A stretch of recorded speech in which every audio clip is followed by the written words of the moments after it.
Let's get it, let's go, go.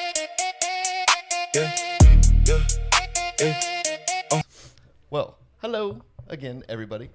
We are now in our new and improved studio, our new podcast area, and we are joined by two special guests. We got DT and Augie here, otherwise known as Bulwark MTG, right? Bulwark MTG. And that's on all the platforms? Instagram, TikTok, YouTube now. Yeah, Yep. YouTube. That's our primary push. Yeah. Yeah.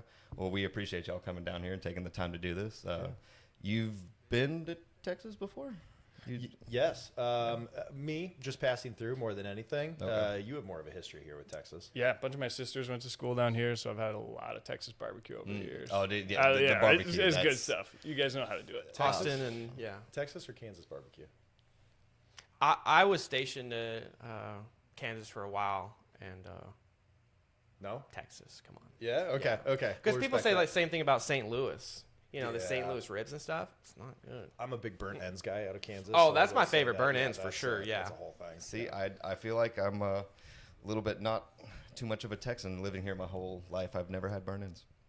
What? What is the best part? I've never had stuff. burn-ins. Yeah. I've had pretty much every other walk of barbecue that you could imagine. Sometimes I've it's never like had. really hard to find because, you know, they sell it first and you only get so much burnt ends per brisket. So, Yeah, I mean, delicacy. everybody's always told me, like, you know, oh, you got to go to the, like, this place and get it, this place and get it. But then, you know, a bunch of other people, they're just like, no, it's not good. You got to go here. You got to go there. So I'm like, you know what? I'll just wait till somebody makes it themselves at their house for, like, a cookout or something. For the But filming, can you cut to us having burnt ends tonight? Is that how is that what we're going to do? We're going to have burn-ins? we can go get some barbecue. It was like, I'm down, because we didn't get to do it yesterday. That's what we wanted to do. Yeah. This barbecue place we wanted to go to, they were having some kind of business something, and Yeah, we that walked first through the restaurant we went back to? door. We Yeah. didn't even walk through the front Yeah. door, and they had all the bar was like closed off with the chairs. Should we be here? We got right some now? dirty looks. We did, yeah. Like, I mean, the door is propped open, though. So if it's a private event, don't prop the door open. what was the back door? But I see your point. It's the front of the building, though, so it's not my fault. Yeah, It's it's the back good. of It's you a know. good point. That's a good point. Yeah. So I mean, the Texas barbecue and everything. Like, I'm glad that y'all got to experience that. Yeah. So how long have you guys been into making content? Like, have you always been a part of like what he was? I don't know how it started. Yeah, or so what, like, you started what? So I a year started ago? just slightly before. It's actually coming up on a year. Yeah. Oh, Like okay. you know how Instagram gives you those updates where it's like you've been posting for 50 weeks or something like Wait, that. so y'all only been like doing Instagram stuff for a year, and you're already over like 20K? It's Yeah, really good. yeah, yeah, Especially we've in this niche. Yeah, we've been really excited about how the community has kind of accepted us. But I started it just slightly before him because I had just had a kid. And I was looking to go to MagicCon Atlanta. And the wife was like, the budget's tight. And I was like, if I sell cards, it's not tight. Can I sell cards? And so it literally started as a channel with me selling cards to get to MagicCon Atlanta. And then as soon as I got there, I was like, well, I can't quit now. So I called up DT. And I said, let's do this together. And he was doing his own thing at the time, and he was the reason I actually got back into Magic later on. Oh, nice. Okay. So it just was a natural transition. And he has a very different focus than I do. I tend to focus on much more like heavy Magic things and concepts, and he is like the champion of the newer player. And so we kind of mesh really well together in that Yeah, I regard. try and focus more on casual. Some of my play groups are more casual. Yeah. And the newer players, you know, like Universes Beyond brought them in, and they're just having fun. Like, you know, they don't care about the Right. game theory. So to the making same content degree. for about a year. Yeah. What about like Magic? How long have you been playing Magic? Well, we have a history with TCGs in general. So I don't know if you guys remember the Lord of the Rings TCG from way back in the day. Like I don't know. 2007, 2008, they came out with. I was in TCG. high school. Yeah. Yeah, and so like we've been playing TCGs since way back when, and then Magic has always been in the periphery, and then Magic has always been a start and stop thing for me. Like up Yeah, me right? too. Yeah. Over the like years. it's just Yeah. always been there. So I would say more so than ever now we're into it. But you know, I didn't start until actively playing, really playing until like around the Lord of the Rings time as well.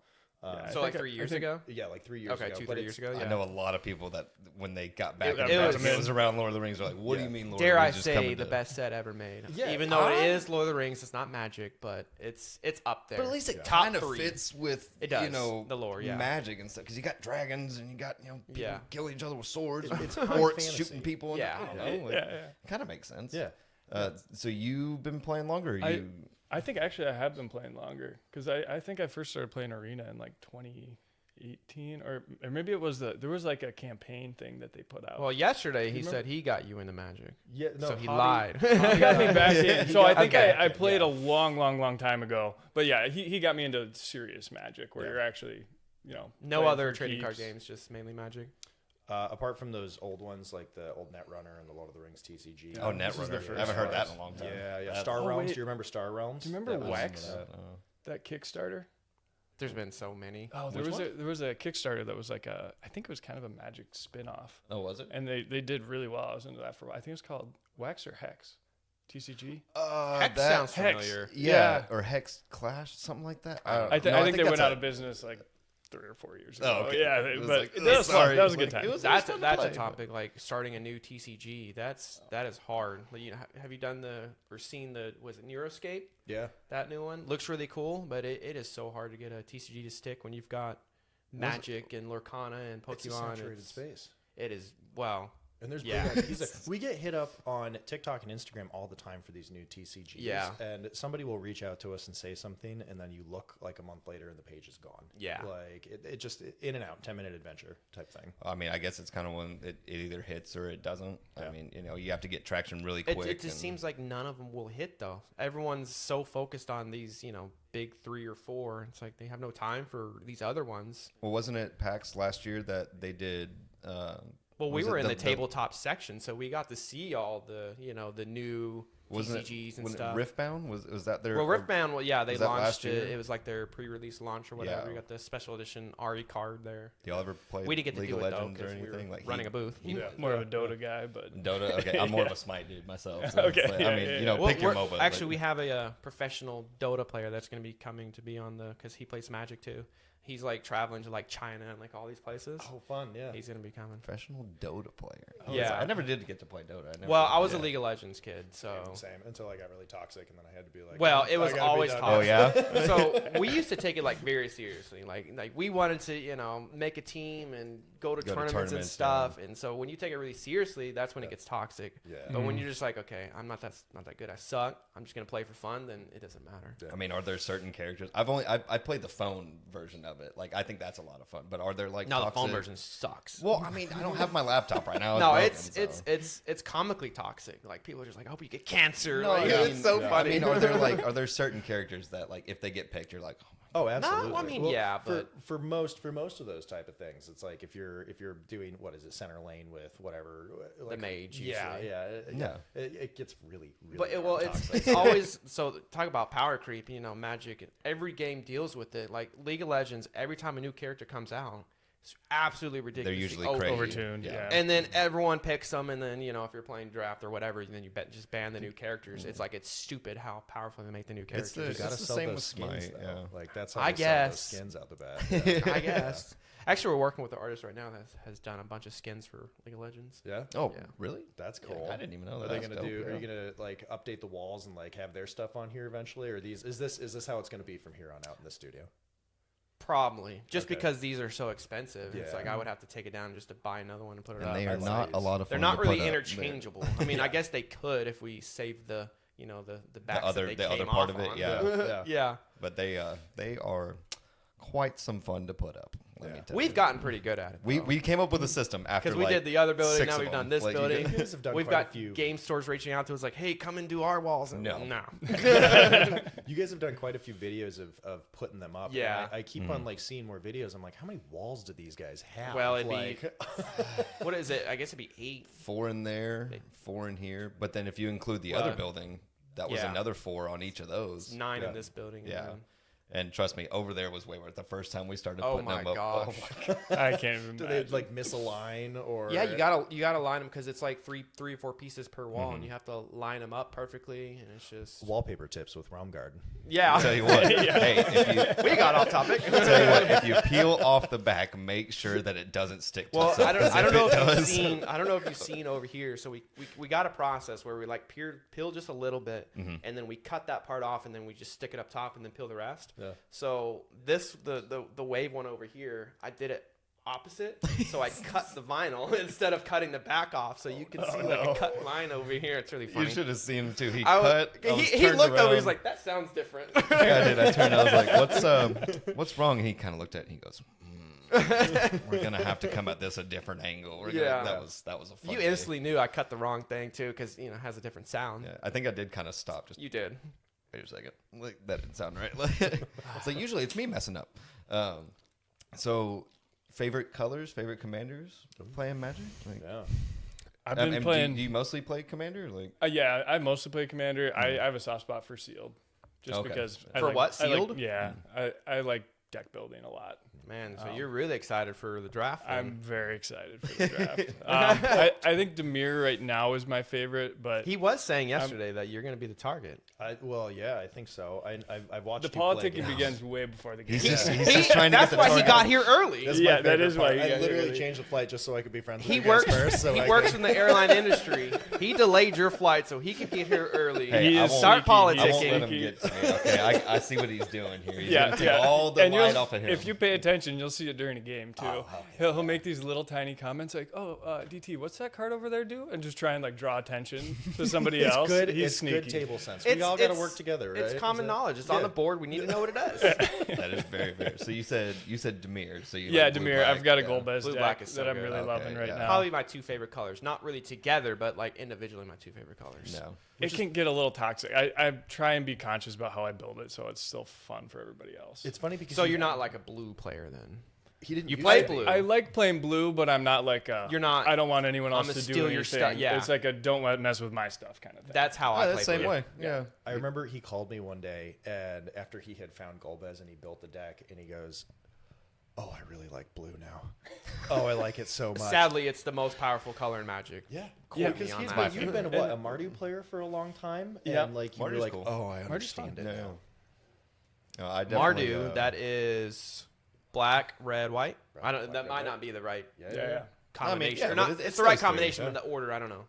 the order. Does the order really matter? Well, I mean, it does does appear matter, the yeah. same way on every card. Yeah. That's actually one of the things that, when we first started making products, we weren't like super big into Magic. Like we played, but Yeah. we didn't know like Wooburg and like it goes in a certain order and stuff. So when we did our set symbols, they were like out of order. And people called you out on it. Oh, so many people called us out. yeah, They're like, we love it, but it should be, this way. And so we had to like redo all our All the mana boxes symbol and all the boxes, yeah. sleeves. Oh, and, no. yeah. No, blue is definitely my favorite color. I used to be, so I started in standard, like modern. That's how my buddies got me into it. And yeah, red and white were my favorites because I was like, well, I'm just gonna shoot you a bunch with red, and then I'm just gonna gain a bunch of life with Red's white. the That worst sounds, color in That sounds Magic. awesome. Well, It's then, so boring. Well, then one day he made a new deck and it was blue. And first, let's say turn 3, something like that. I play something he plays. Oh, cancel. I was like, what do you mean cancel? What do you mean cancel? He goes, no, that just doesn't happen. That's just gone. I'm like, Fizzle. what do you mean you can just say no? And he was like, well, that's what blue does. I was like, okay. Yeah, I'm a blue player now. Instantly from then on, blue. The whole And way. you have your Azorius tattoos back then. Yeah. Yeah. The planes here and the blue one there. Yeah. Didn't realize after so many years of having it. I mean, we went to Ren Fair and some guy just randomly from behind was like, hey, who's your favorite commander? Didn't know he was talking to me. Had no idea. Wasn't even thinking about the tattoos. And then he just comes in from the shadow. He's like, hey, your favorite commander. I saw the Azorius tattoo. I'm like, oh, I don't even have an Azorius commander. Like, I didn't even think about that. Like, I had never thought about that. They're just my 2 favorite colors. I don't know, man. Like, Do you think Magic should add another color, or maybe something they might do in the future? That'd be kind of cool. This has been a hot button purple? topic for a long time. Has it? It's like Mark Rosewater, if I remember correctly, wanted to add an additional color with the Planar Chaos or something else. And so Well, they what were- would it be, like purple? Purple mana. Oh, Yeah. okay. Yeah, See, you I actually didn't hit the know. nail on the head. Yeah. wasn't Yeah. that already a thing, or is that just like No. crazy? Well- like, weren't there something that had purple? I don't know No. the full extent of the story, but it's like been one of those urban legends that's been circulating in the Magic community for so long. I think they're going to have to do it eventually. They're going to swear run I've out of seen it ideas, before. You think right? They've got to stay ahead of the curve. So what would purple Magic, like, what would it do? What would it espouse as far as the color philosophies are concerned? I'm just thinking about all the lands they would have to print. Like, Jesus, I have my land The base how I want massive it. Like, amount add of- purple. Jesus Christ. Be the first Six time color I've ever raw commanders. duel is- yeah, that would. Be I think it would be wild. cool. Yeah, That would be cool. I'm just trying to think through this here. It would have to be the embodiment of like just absolute chaos. So it wouldn't even be black chaos. It would just be like chaos to the point of there is no color identity. So basically, Well, then anything is that goes not with it. colorless then? Kind of, yeah. So we need something different than colorless. You know what? If Magic hires me as a designer, I'll work on that. I'll put some time and energy into that. Yeah, Hire him. Let him know. Let him know right there. Well, so I don't think you said your favorite colors. Like, do you? Yeah. So as far as formats and things, I do play a lot of Commander these days. Okay. I have a couple active pods that I work in, and then honestly, I am going to start grinding RCQs here for Modern and Standard. Okay. I'd like to hit the Pro Tour eventually. That would be a lot of fun. And then Sealed. Sealed is, I think, one of the purest forms of Magic. And so I this is part of the reason I'm so excited to do this with you guys this weekend, because like this is what I love. I love this stuff. It's yeah, wild. it's fun. Yeah. I'm a dirty Esper player. Esper is so Esper, good. okay. Yeah. White, black, blue. That's Don't know right. if that's the right order, but Nope. And I just think that there's subterfuge, there's just dirty little gimmicks, and I absolutely love that. I run Aminatu as one of my main I bet to commanders. say, Aminatu. She's Yep. really good. I can't remember her name, but I think she's a fairy and she flies, has Death Touch and Lifelink. And I just made an all flying deck. It's like there was a little bit of Death Touch, a little bit of Lifelink, a little bit of flying. I think when she attacks, you make a fairy An Esper? or and then every other creature with flying has +1/+1 if she's out there. She only costs 4 to play, and she's I don't 4. know. It's pretty good, but There's something, over 30,000 unique Magic cards. So yeah, I couldn't believe that. I mean, didn't we talk about that yesterday or something? There's just 30,000. I don't know. there's more now. There's we should way too memorize every single one of them and then get a Guinness record for something. I Like don't. Absolutely, go right on the wall over here. Yeah. I can totally see it. Just like a list of just every single card. Political decks, though, those colors allow you to be political, and that's what's really cool. And I like that, just kind of sitting at a table. He did say you liked the politics. Yeah, I was going to say, this is the second time politics. I always I've say it's mentioned, like so Game I of can't It's gonna wait. come up again. Well, I guarantee it's it. such a fun part of Commander. It's a part of, because if I sit 1v1 with you, I can't politic. I can't tell you like It's "Man, you literally should just- attack Well, with that." that's the one thing Cassius is trying to take out of the game is the politics, but not only that is like when you go to these tournaments, like you can go with a group of 20, 30 people, Yes. and then Yeah. you could just sandbag to get the good yeah. player up to the front or whatever. Yep. So that's I mean, whatever happened to just sitting around and just playing the game and having fun? Like, why It's do people have to? 2026. That's what I'm Why saying. do they have to? There's money involved. You got to win. Yeah. Yeah. You got to do Yeah. whatever it takes to win. I mean, there is that. So, I mean, have y'all ever played in tournaments, or is it always I just have been Not a casual? CDH tournament. Yeah, No, I've I've never kind done of stayed one away either. from that. I've done one Friday Night Magic. That was kind of fun. Yeah, we used to go to Friday Night Magic and play like the tournaments and stuff. Yeah. But that was standard and modern and stuff. Yep. Never Commander. Nope. It was like I'd much rather just sit around with a bunch of friends and just hang out. It's and just stuff, hard yeah. because there's different social expectations when it comes to Commander, and so like if I sit down at a table and I'm I like looking the to have- gathering. Yeah, the gathering portion. Yeah. Yes. Yeah, but if I like my version of fun might be different than your version of fun. Like, what if I want You find that a lot. Yeah, if I want Especially to with win, blue you want to do players. the thing, and suddenly I'm taking away your fun because I want to win. Right. Yeah. And you never know who you're going to bump, like you're saying, you never know who you're going to bump into. What if the first person you play against, like they start off happy and like, hey, how's it going? Like, nice to meet you. And then turn one, like you play like a Soul Ring or something, turn one Soul Ring, and they're just like, and you can just see it on their face. Have you ever like- experienced a crash out at like an LGS or like with I haven't, with no. the guests Sorta. that you kind of came through? Like sort of, kind of. The first guy I played against, really nice, had a great time. We went back and forth. It was a draft night, and he won once, I won once, and then he won the second game. Said our goodbyes, had a good time. Second guy, I think he called the judge maybe 4 times, like 4 times, Because and you were cheating, right? apparently, I didn't know. Like, I love to play so much, but I had no idea why he was going off. And then, like, the judge kind of ruled in my favor. I think 3 out of the 4 times, and it just, you could see it, just the rage eating like building. And I'm like, do we need to keep playing? Like, I don't mind, man. Like, I don't need to keep doing this. And it's, oh man, and he ended up winning. He ended up winning too. And I was like, see, I don't know why that was such a thing. I don't know why you were so Real mad. quick, can you hit the power button? We forgot to turn that light on. There you go. Oh. All right, That's reset. nice. Yeah. So, hey, everybody, what's going on? Yeah. Okay. I was gonna ask something, but I forgot now. Oh, it's gone now. Forgot my train of thought. So, do you want to do the would you rather? I mean, you can do one.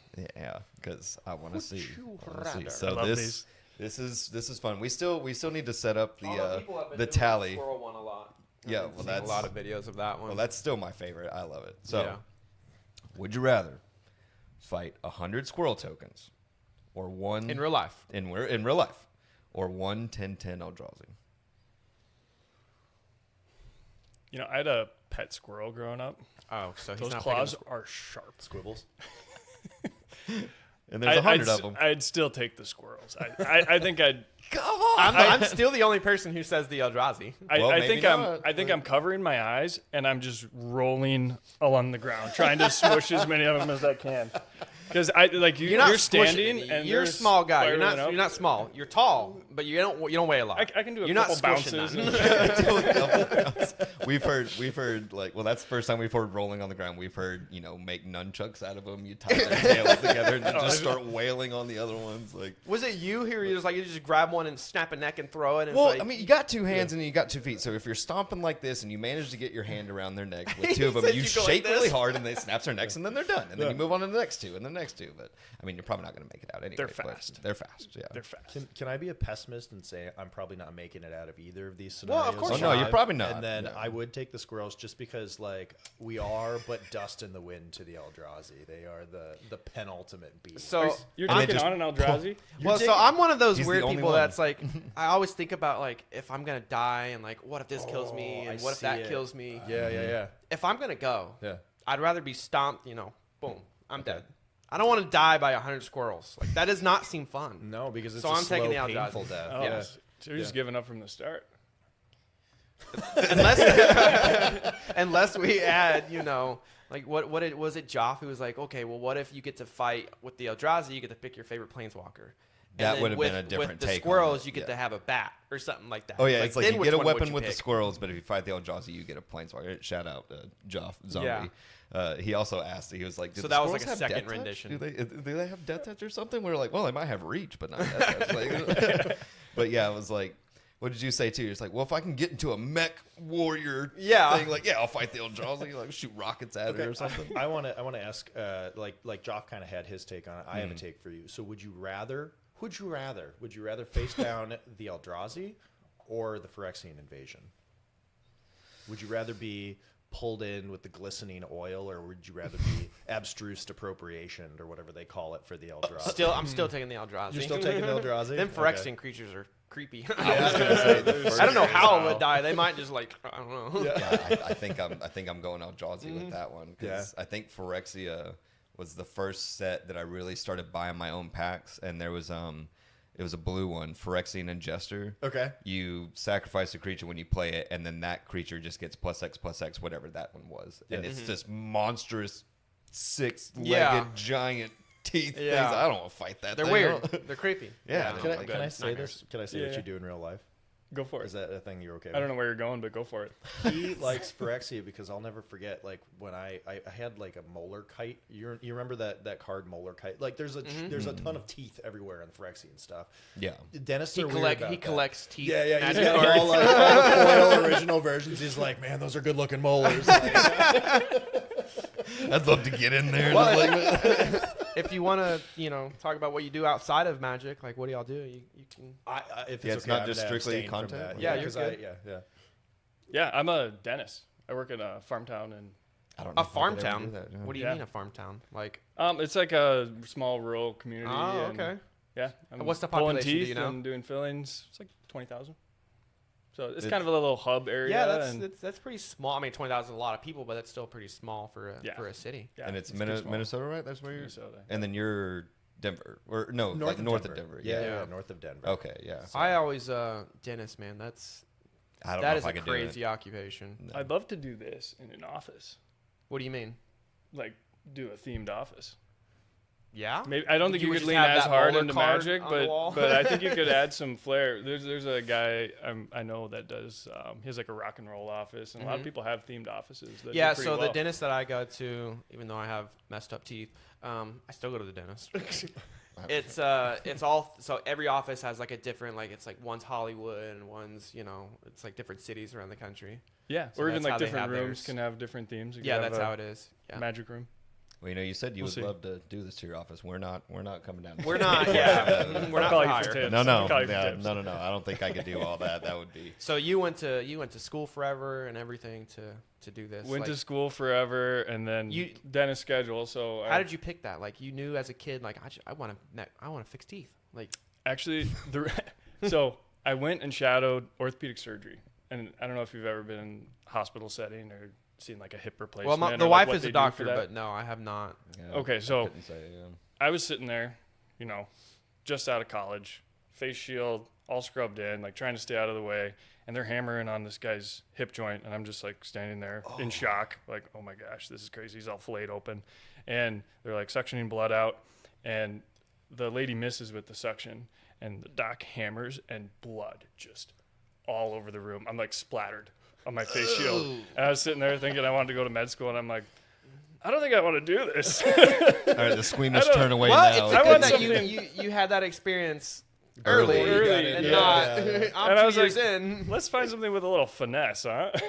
Well, it's like you get home and like, did you live with anyone at the time? Like, or any, like, were you living with your parents? With my parents, yeah. Okay, so like you get home and your parents are like, hey, how was your first day? And you're like, no, it wasn't. Like, I don't want to go back. I think I'm going to do something else. Well, I've got to ask then, and this is not really related to the podcast or anything, but are veneers as bad as people like say they are? Like, you should not get veneers. Oh no, dude, don't get me started. Oh no, I need to know. I've never talked to a dentist before, because obviously you go into let's get you veneers and let's spend all this money and stuff. But literally, like they grind your teeth down and then they put it like a cap over it, right? All right, here's my hot take. Hit it. I think veneers, for most people, if they end up doing them, sometimes it's because either the friend group they're in or the dentist they're working with has almost created an aesthetic issue for them. Like they don't really have a problem with their teeth, and then someone points something out, and then it becomes something that they're fixated on. Yeah. And then they end up getting veneers. And veneers aren't inherently bad. There can be techniques where you can do them very non-invasively, or there are cases where, you know, someone has a issue where their teeth are really discolored because of something. Yeah. And that's who I think veneers are for, or like someone who has really damaged teeth. But this idea of taking healthy teeth and cutting them and putting something man-made on them. Yeah, you don't like it as a cosmetic. Because you see all the famous and rich people, they all have like perfect teeth. They all have, and they're all like toilet bowl white. I was gonna say, I don't think they look good. So my teeth are like my bottom teeth. They're all like cracked and broken, and it's like you can't fix that, because like they've tried to put like the little, you know, the filler thing on it, and they just come off. Yeah. No, you got I think natural looking teeth are a beautiful thing, and I love doing like cosmetic work. It's one of my favorite things, but I think people should focus on why they're concerned about a minor cosmetic thing instead of trying to, because where you see it is like with plastic surgery. Like you see people that keep getting plastic surgery over and over and over. Yeah. And it's like you change something and then you focus on the next thing. And then you focus on the next thing and it becomes this back and forth. And I don't want to be like a part of that. You know what I mean? Yeah, I feel that. He says that, but then he rolls every time I see him, and he rolls up because I have this chip down here from hurting myself. He goes, "You should get that fixed." Like he's I say, let me fix that for you. Every time, let me fix that for you. I got you, man. Like, well, just have a seat. That's the only reason I asked, because like all of them are like chipped down there, and there's no way to fix that other than like veneers. Yeah. I mean, and that's what they're for. But then, like, you wouldn't just get the bottom row, right? Because it wouldn't look good. Well, I'm also a big proponent of, if you're going to do it, you do everything so everything always matches. That's what I'm saying. Yeah. So you either don't do it or you do it. My top teeth are healthy and fine. They look, you know, fairly normal. Yeah, so it's like, teeth. let's just destroy the top teeth just so the bottom look good. Like, that doesn't seem right. Yeah, no. Wait another 20 years so you only have to do it once. Yeah. It's just but I want to look good now. While I'm young. So, bringing it back to magic. Oh, sorry. It doesn't have to be just magic. No, it doesn't. But I do want to ask. So, these two kind of go hand in hand in a way. So, proxies and also universes beyond. Those two topics we've always brought up to people because, you know, especially with proxies. Only thing to talk about. Well, I mean, yes and no, but are you for it, against it, as far as proxies go, and universes beyond? Are you in it? Are you not into it? Like, because we've had a couple of I think we had one person say, you know, they don't really like universes beyond. They don't hate it for other people, but they're just not into it. And then proxies, pretty much everybody's been like, oh yeah, I use proxies, I don't care, like whatever. Yeah. So I'll take proxies. You take universe beyond. Yeah. Yeah. Okay. Cool. I do want to say one thing about proxies. Go for it. Okay, cool. You take proxies. I'll take.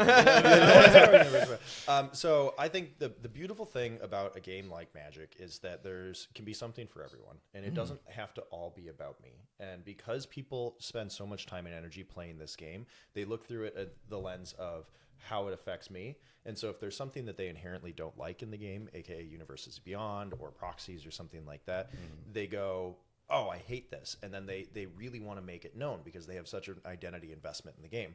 And we take a very simple approach. If we don't like something, because not every set is for us, not every card art is for us, and it boils down to card art. There are certain secret layers that are in universe that I look at and go, it's just not for me. I'm never going to buy that. I'm never going to play that. But if we don't like something, or if it doesn't interest us, or it doesn't spark joy, the Marie Kondo thing, if it doesn't spark joy, we just don't talk about it on the channel. Yeah. I will never yuck anybody's yum. And I think Universes Beyond, they have to look at it responsibly. They can't kill the core concept of the game if they're going to continue it.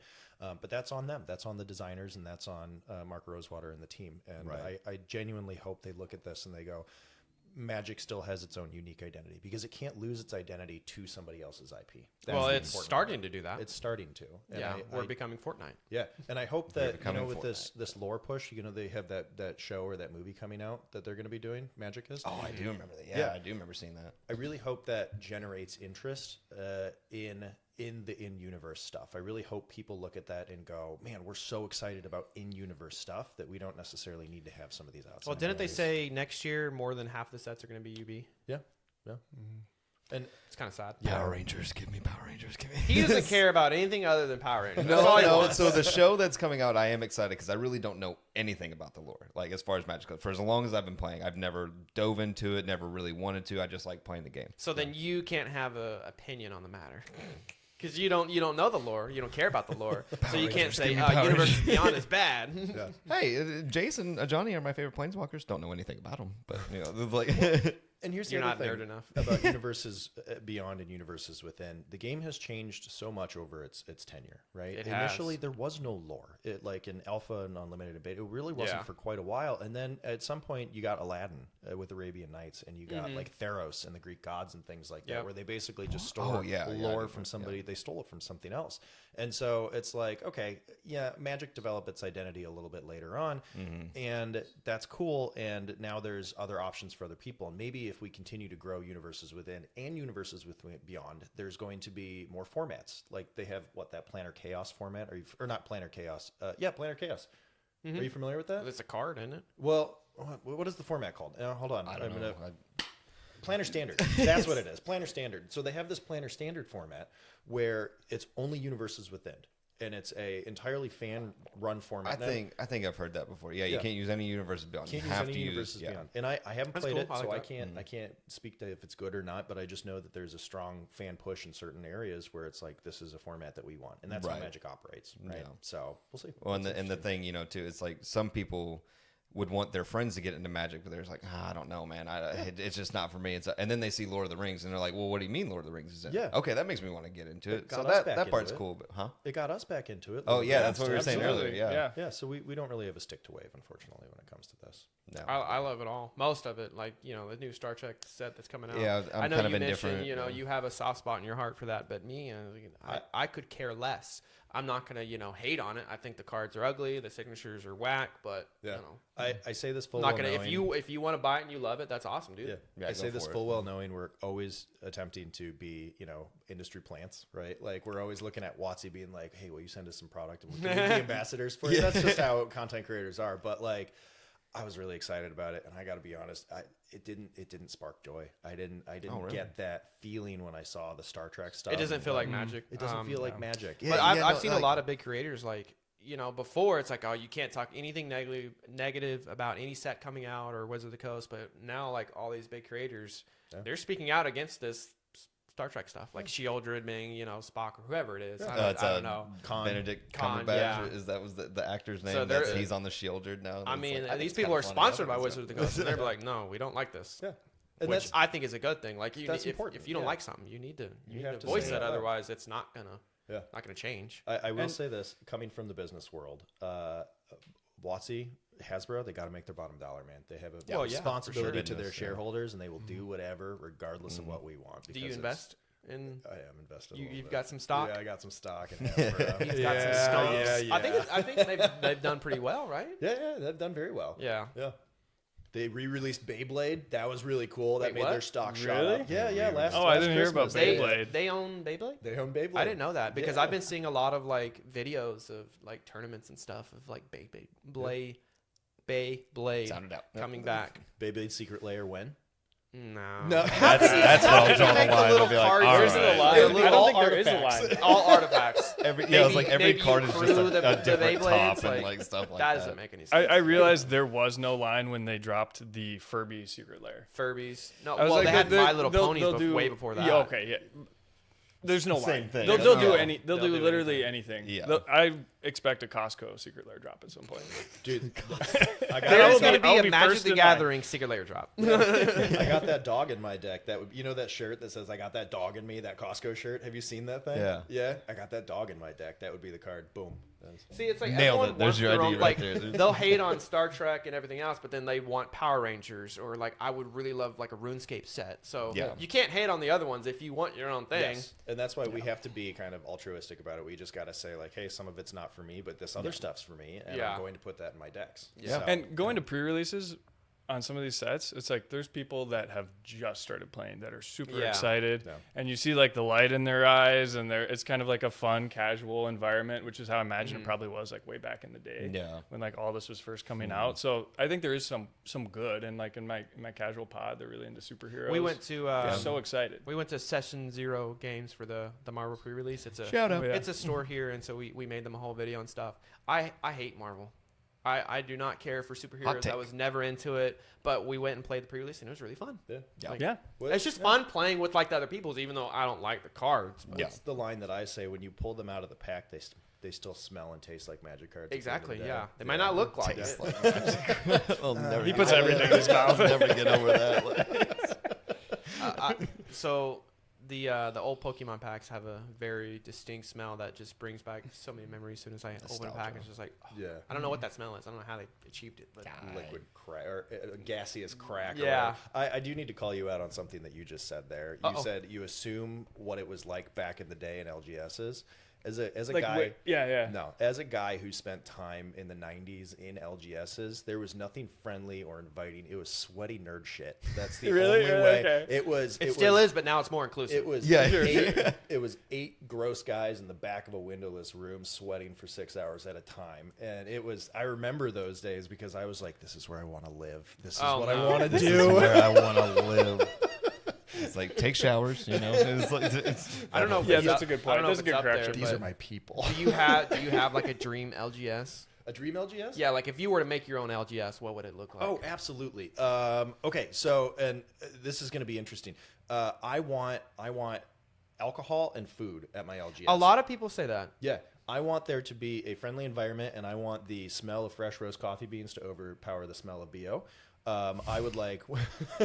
That's a good point, actually. And I'm a big board gamer, and it looks like this is a question we'll get to in a minute. But like, I'm a big board gamer. I want space where I can just sit and enjoy at all hours of the day. Yeah. Yeah, yeah. I want Alcohol, coffee, board games, Yeah. windows. I want a place that feels like Good smells. someone's living room. You know, like you always have But you're the, still out you and know, like about, like- the panel ceiling Yeah. and like the cheap Be kinda tables. cool I want if to you have had- like furniture and Oh, like okay, sit yeah. around and have like little groups. And I know it's not efficient for space or whatever. But Well, you like, could do like that just individual feels- rooms, like how they do for like D&D, Yeah, and or- then just make each one look like a living room. That'd be kind of cool. Or like the karaoke joints where you can go get your own room with your friends. I don't know, in the Colin. karaoke I don't place. do karaoke, unlike you. We can I do barbecue care. we here. can do that after a barbecue. Yeah. I Yeah, think the most exactly. important part, I want. Hold on, can I do this? I want Realm Guard in my LGS. There you go. Realm Guard. So, Joe, the Magic Gatherer, when he was here, Shout he out, Joe. wants to open a LGS. So, he's real big into jiu-jitsu. Yeah. So they think they call it. Well, I came up with a name for them. I don't know if they're using it or not. Sure but did. The Tapped Bean. So his wife is making like a coffee. Like she already started her little coffee business. Yeah. And he, is into jiu-jitsu. He's into himself. Jiu-jitsu. He's into Yeah. jitsu. So they're gonna make. I don't know if they're going to, but they want to a game store that's like mats for jitsu and then magic and then coffee. Oh, that's kind of fun. Yeah. Okay. So Yeah, they're so- Florida. Florida. I don't know, Okay. it's a Fort So Myers you'll or get where your it's at. coffee. You'll start hanging out with everybody. Maybe start playing a game. You got your packs, and he said he was going to stock only Realm Guard. We're like, Yeah, "Oh, yeah. have you?" He said goes, it on "No, camera. I was like, I'm holding you to that. He This was like, is it's happening." here on But video. so imagine, you start getting into a game, somebody like counters your commander Yeah. maybe 3-4 times, like, I'll see you on the Yeah. mat after Yeah. this. Like, we're gonna go deal with it. Let's Right? tussle this out. that'd be the perfect way to deal with it too, because it's like, well, I'm not gonna go fight you, but I might choke you out. Yeah. Like, just maybe. Like, Yeah, I don't think I'm gonna go to his LGS and play Joe. If there's a mat right behind us, that dude. I can take him. Who is your favorite guest that? Can I ask this? Who is your favorite guest that you've had thus far? You are. Prior to the Bulwark coming. Oh, on the sorry, show? my bad. Yeah. Oh, prior to that. Yeah. Everyone's been great. Dude, that's hard. Everyone's Because been we amazing. haven't had that many. Like, it's still pretty new. So we've had Ripple, 1, 2, 3, 4, and 5 we've total. been dealing with Ripple for a long time. Like, he's, Yeah. Dealing with. This That's is a going to be the name. shout out. No, Man, we've this been man, we dealing just with. can't like, get rid of him. He's our guy. Same with Paul. There's magic in that bill. Magic in that beard. I can't talk today. He is our dude. Okay. He goes all our shows. He's with been us. with our shows, yeah. Joff was amazing, Mhm. and I think Joff's other amazing. than Malibu, who lives 20 minutes from here, he's super cool. I don't know if I could pick a favorite. Do you have a dream guest? Somebody who, if you could manifest it, you'd have sitting in these chairs right here. Obviously, after The Bulwark. owner or CEO of WotC. It's, the whole C-suite. it's like, I'm so new because I'm still not even a year into this, like working with y'all. I think it's 9-10 months now. I started in September last year, so coming up on a year. Still going into learning just about say all a these Power creators, Ranger and like- move on with it. He's like the Red Bringing Power the Red Ranger. Yeah. No, and I did get to meet a lot of them when I went to Michigan. We went to Black Vault Gaming. This really is the shout out Black Vault Gaming. So I got to meet, we knew Joff and Joe already. Yeah, Ben Bateman was there. That was crazy meeting him. Elder, Redbeard. Elder Dingus, Redbeard, Tarzan, Liz of Lorwyn, Dark Scary Swamp. Forgive me if I'm missing anybody. T-Beard, like they were all there. Tron is bad. Like, they were all there. They're hot singles in. Hot singles in, yeah. They're also cool, and I'm sure a lot of them are gonna come. But I've never been like the type of person that you go to like celebrities and you admire them and you want to be just like them and you want to meet them, like all the like the Swifties and fangirl stuff. thing? Like- I've never done that to anybody. No. So I can't say that I have someone that I would love to have on. Okay. Yeah, That's like saying who's your favorite child. I mean, there's not really that's a tough thing. I to Everybody. answer. I Yeah, want I know, everybody you on. I don't have a dream guest though. I mean, Fair enough. Put that one. Yeah, I mean, and okay, wait, I lied. Gary V. Come on. Gary V. I love Gary V. Does he play Magic, or is he just No. a Pokemon collector or whatever he's been doing now? Yeah, I think he just does, sports cards and Pokemon cards and stuff. Would you have Logan? I just Paul love on? his philosophy. Logan Paul. Absolutely, I would Yeah. have Logan Paul on. Yeah. Yeah. Okay. I'd like to hear his take and stuff. Everyone Phenomenal that I've athlete, tell you that what. has dealt with him, they have nothing but great things to say about him. Whether Yeah. you like what he does No. or not, everyone says he's a really good dude. Yeah. I don't know if y'all watch wrestling at all, but I can't judge him until I he's eat been him. wrestling here for past I don't know how many years or how long it's been, but people He's very athletic. when he first came in, there's like YouTuber really like blah blah.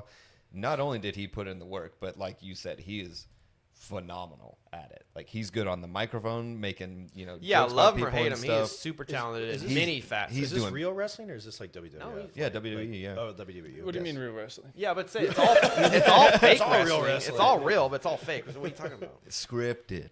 I haven't I watched feel like it. we get into this every podcast. I haven't watched it. Does he get to play the heel like The Rock? Oh, used he's to always or been the heel. whatever? Yeah. Okay. Because when he first came in, first off, nobody liked him, so that's kind of the heel presence there. It's like Yeah. you're gonna get booed, and then they maybe wanted to try to little turn. Do like, they love him now? I think they do now. No, he's still bad guy. Oh, they still. Yeah, he's definitely still bad. He's just fully embraced that. I don't know if it'll ever change. Like, he'd have to really he'd have to turn on his little faction that he's involved in. But he's doing backflips off the top rope. He had a moment with this guy Ricochet who doesn't do it anymore, but they were on either side of the ring.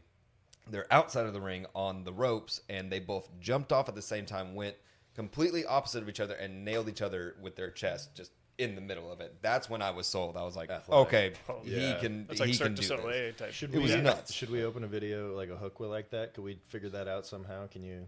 Give me a week and I'll be doing A week? backflip. Okay, cool. And I'll figure it out. I'll be good to go. Yeah. So he said you're going to be starting to do more because we never see you on. Yeah, on the channel. I've been doing a lot of stuff in the background. So I've been doing a lot of scripting and then working on some projects for us and a lot of content calendar stuff. Yep. Yeah, so we're kind of making the transition to long format right now. So figuring out a lot of that and how we're gonna approach that. So we've got 3 series that we're working on. So it's called Counterpoint. So Derek, who we just added onto the channel, has so there's a third guy now. opposing takes kind of thing. Yeah. So you have a conversation. One person, like Steelman's one side, Steelman's the other side. We got a deck tech series coming out, and then like a beginner player series. Yeah. So we're gonna seen a start a little bit of the regular content roll, really and cool. you'll be seeing a lot more of us. So where did y'all find this third guy? Is he another cousin or? Just make it a whole family business thing. So Derek, or Chavez, he goes by Chavez, but he is in Denver actually. He's part local of my to you. pod. Yeah, he's part of my pod, and he has actually been friends with my wife for a long time. But he's been playing since Ice Age, so he comes in with a lot of cards, a lot of experience, and genuinely cool dude. So yeah, very positive. So now you got to update the profile picture. we're going to have to figure out. No how one's to gonna know who introduce you are him. anymore. Seriously, we've been trying to figure out how to introduce him. It's hard because when you have a set channel, like you Just start putting him in videos. That's what I did with him. Yeah, I don't think we ever even. We had the little intro. We had the my very first official day. Yeah, I gave him a bunch of like magic cards and sealed product and stuff. I was like, welcome. Yeah, Collin. didn't even realize that there was a basket on the desk, and he's like, Yeah. "Hey, you get a little gift basket." And there was like hot Cheetos. I love hot Cheetos, so there was like hot Cheetos. There was candy. There was some magic cards. Basket. But then there was stuff up above that. And so after he cut the video, I'm looking at it and I'm like, "Man, this is so cool! Like, thank you so much." And he goes, "All that's yours too." And I was like, "Oh, well, what? Like, turn the camera back on." Like, what? Well, this was like before we were like even doing content, so I just had my film. It wasn't a good video, but Oh, dude, when we that opened was the your door, introduction. the sun was shining so much, and it's like I'm not white, I'm see through. So let's just and the door opened. You can't even see me until I come into the building. And yeah, it was. people commented on that too. It's like, who are you talking to? There's nobody there. There's nobody, like, but that was dope. So whenever he first asked you to like kind of join him and everything, was that something you talked about? Did you immediately think you would just start getting on camera, or did you have experience prior to this with like editing or anything? Or He got a little overwhelmed in the beginning. okay, So he was feeling the pressure. He was like, okay, I know exactly how I want to do my release schedule. I know what I want to talk about. But in the very, very beginning, before he even asked me to be part of the channel, we were bouncing ideas back and forth. Okay. So I at the time I was driving a lot, and we were just on the phone a lot. So he'd be like, okay, what do you think about this? What do you think about this? So, and then naturally over time, we finally formed like an LLC and that's cool. started working together more. And he's like the networking king. Like he loves meeting people. Need a job? Talking to people. Yeah. We can always use extra pair of hands. And the counterpoint thing. So I did see.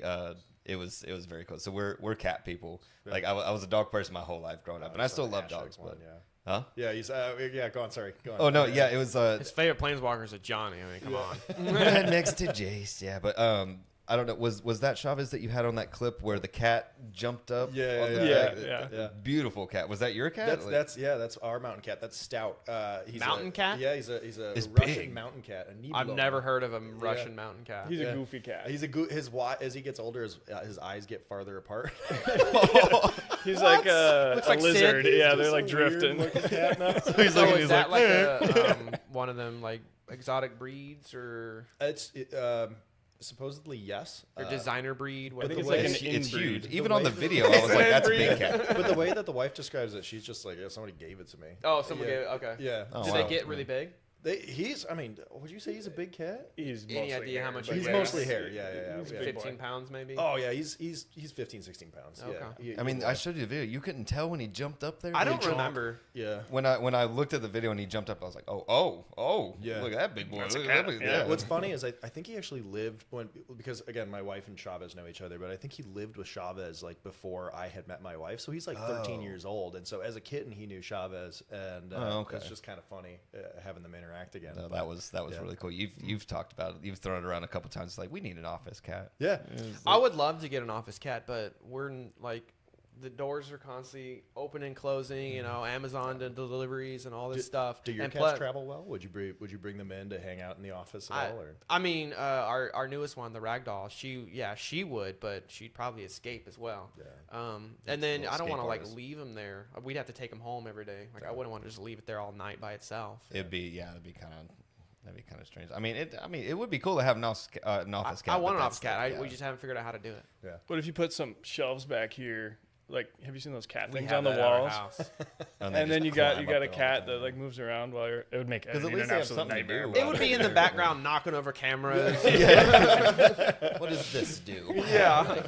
I'm so glad my cat doesn't really do that. Now, however, my little cat Ivy, if I have people at my house sitting around playing Magic, she will not get up on the table. She won't. She'll rub up against your legs and stuff. She's super sweet. If it's just me by myself organizing cards, I'm up on the table. I'm knocking them all off. Oh, yeah. It's like, you're not going to organize these. I'll pick her up, put her down, kind of give her a little smack, be like, hey, go away. Yeah. 30 seconds later, she's like, no. This is where I need to be right now. It is the most infuriating thing, especially when I finally get into that mode. It takes me a long time. I have to be very motivated to go and organize my cards and, get that. Like when I got all those armories and took them apart, I'm like, okay, this is going to be way more space to organize. It's funny because got this. We're the complete opposite. I don't have like a bunch of cards like that. Mine are like in the binders that y'all saw, and I just sell Very them. organized, Yeah, I don't take all my cards and build a deck. I guess you would call net deck. I don't necessarily steal other people's ideas, but I'll look up cards. I go to what is it, EDH Rec. EDH Rec, and then I'll find something, and then I'll build a deck online, and then I order the deck. Yeah, I don't build out of my cards like you do. That's like old school. That is OG. Yeah. So do you not get like really attached to certain cards, and you're like, okay, I'm gonna build it someday. This is a cool card. Very pragmatic of you. Wow. Yeah. I have about 800 of those.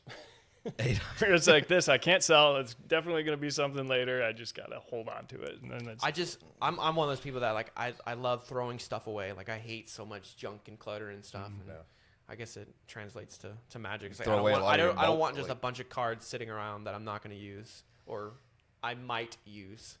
Well, the good news is that's a hoarder mentality. I might use this one day. You basically, because of what you do here, you basically have infinite organizational materials. If you ever have a card sitting out, not in a deck box or in a sleeve or something like that, like it's getting sold. Yeah. It's gotta go. It's like absolutely. But we have cards everywhere just because we're always like sleeving them and like whatever, testing out new designs or selling them, taking pictures, whatever. Yeah, it's like every once in a while we'll film a skit or something, but we'll make sure to have our sleeves in it. But we'll just put like tokens or just random cards into it just to make it. I saw the lands there earlier that you were like sleeving up just to have them for. I don't know if you were doing photo shoots or what you were doing, but we need to, but I haven't yet. But that's why they're out there. But I also have so many cards just because we open so much product, just because.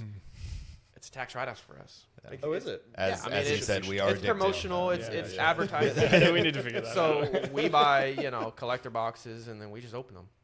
As whether you always say, video we are addicted. When we went to Battlegrounds, he had a Marvel collector box, and he was like, "Well, we opened one on the way. It's a 3-hour drive. So what are you doing? Yeah, let's see if we can get them on." And I don't use any of the cards that I open. Like I said, I just sell them. Can we ask him now? Yeah, I'm gonna ask you now. Just this is tax stuff. This is tax stuff. When you open them, do you do the box, the value of the box, and just depreciate the box, or the value of the individual cards as you sell them? Just the box. Okay. So when you're selling cards, just how counts do you write as income. that against? It just counts as income. Yeah. Interesting. Okay. Good to know. Because we were trying to grok it. So the box comes off and the card sales go on. And that bounces out, it bounces out. Our CPA, like everything that we buy, so.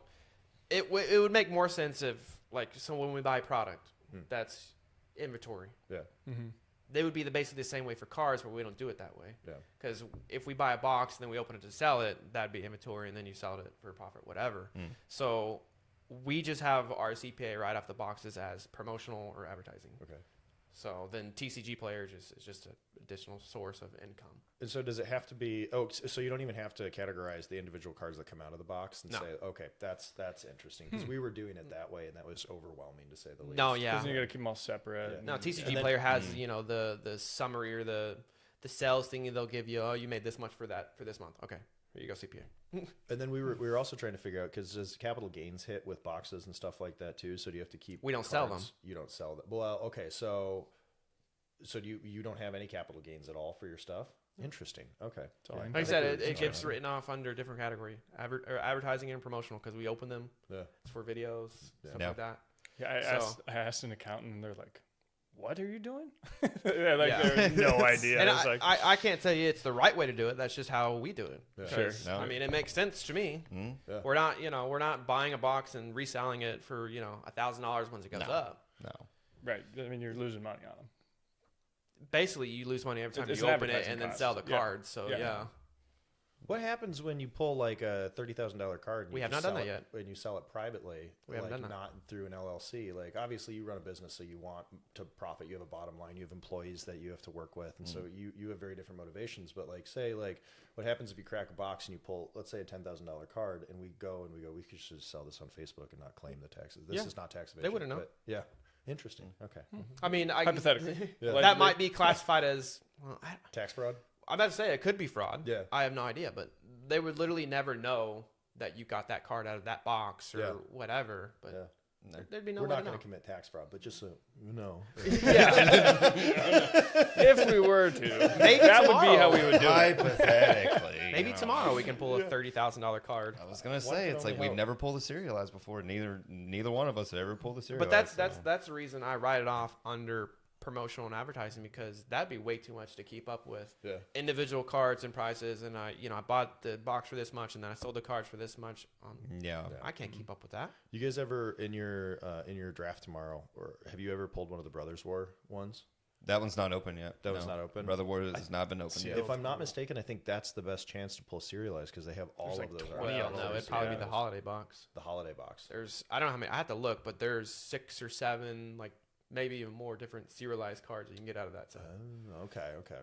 Yeah, I mean that's one of the reasons. I don't know if you ever watched Rudy from and Valve Investments. That's one of the reasons the box has gone up so much. It's like a perfect storm because there's low print, there's not many left in existence, and like the amount of like power and serialized you can get out of there is ridiculous. So if you open a half case, so that's 6 boxes, you're basically guaranteed at least 1 serialized card. Really? Yeah. Interesting. I think that's something he said on there. Ideas. Well, if you want to pay right now, they're $7,200 per box. Why did they've gone down a little bit? Why did they jump so fast? So people hyping them like what was his name? The long hair. He's a streamer. Oh yeah, it's not Peanut. Oh, Charlie. Moist Critical. Moist Critical. Yeah. He's been opening them on his stream. Like, there's other people talking about like Ben Bateman a lot. It's just. I think Wubby cracked 1 or 2, right? Like, I don't probably. Know, pay money. Rudy, he's got $3.2 million worth of just that. Yeah, just hanging out. And I didn't even know that Moist Critical was into Magic until I saw him playing with the professor at one time or something like that.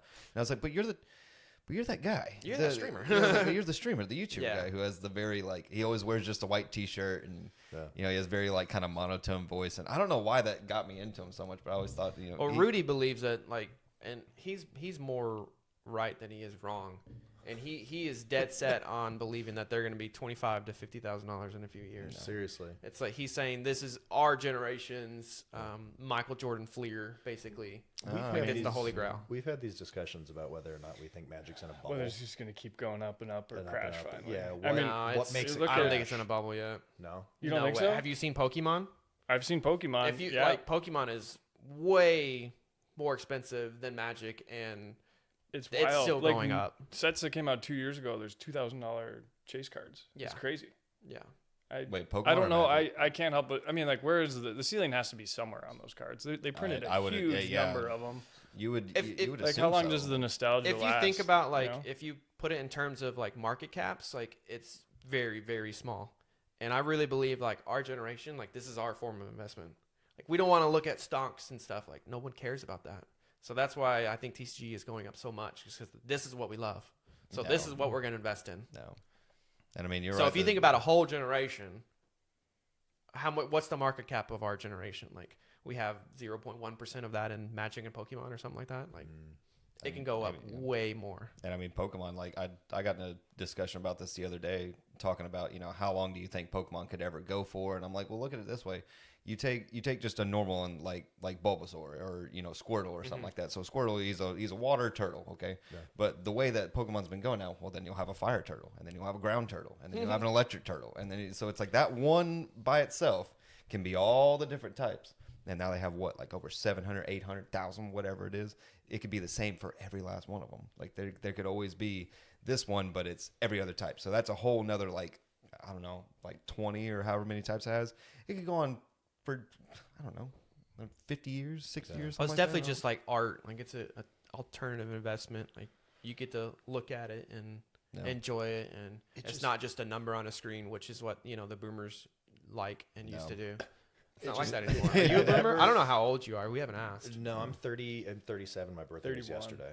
You're 31? Your birthday was yesterday? Yeah, my birthday was yesterday. We didn't even say happy birthday. What? I didn't tell you guys. Yeah, sorry. What do you mean you didn't tell us? I feel like you did tell us. Wait, I think he did tell us. We're horrible people. No, you did. I think he did. He was like, you mentioned it. It was in the email. He said, "Yeah, I land on the 16th, my birthday." And we're horrible. And you bought lunch for us too.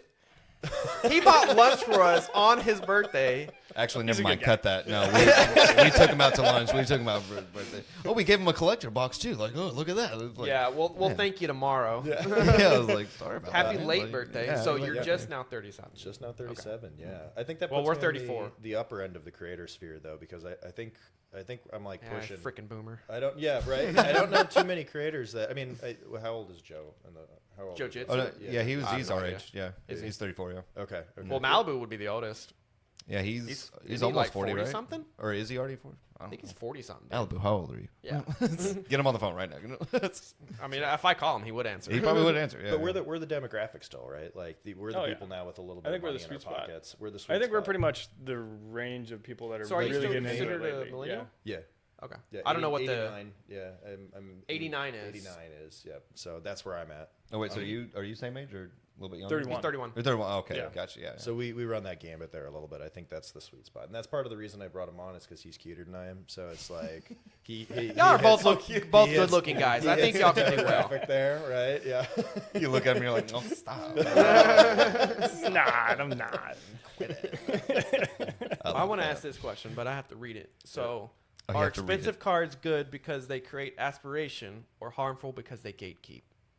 No, I don't have an answer for this one. Oh, why do you not have an answer? I think it's pretty good. I think we also, after this one, we need to go back and hit the proxy one because you want to talk about that. Oh, yeah. Well, I think this actually goes hand in hand with proxies. A little bit, yeah. Yeah, because... So are expensive cards good because they create aspiration or harmful because they gatekeep? Expensive cards. So whether that's serialized or just, the low print, like the One Ring... is $100 last time I looked. Yeah. I think this is where power creep is good because you have all these reserve list cards, that are really, really strong. And as we power creep through the years, newer players can get in. Mm-hmm. And, I don't have a 30-year-old Magic collection with Power 9 and all this stuff. Yeah. That's one take. But I also think as far as expensive cards go, when you have limitations when you're deck building, I think it forces you to get more creative. So from deck building perspective, I like having the limitation of, I can't afford that card, or, I'm trying to build a budget deck this time. Yeah. I can't just pick the most powerful cards. Because I think if all the cards are, 2 cents, everyone's putting the same super high-end cards in their decks. That makes sense, yeah. So then everyone just has the most powerful deck. Yeah. And so as long as, I think it comes down to kind of play groups too, though. So like, if you're in Augie's play group and he's rolling up with a bunch of dual lands in his bracket 2 deck. My pod is an arms race, dude. It is just brutal. Yeah.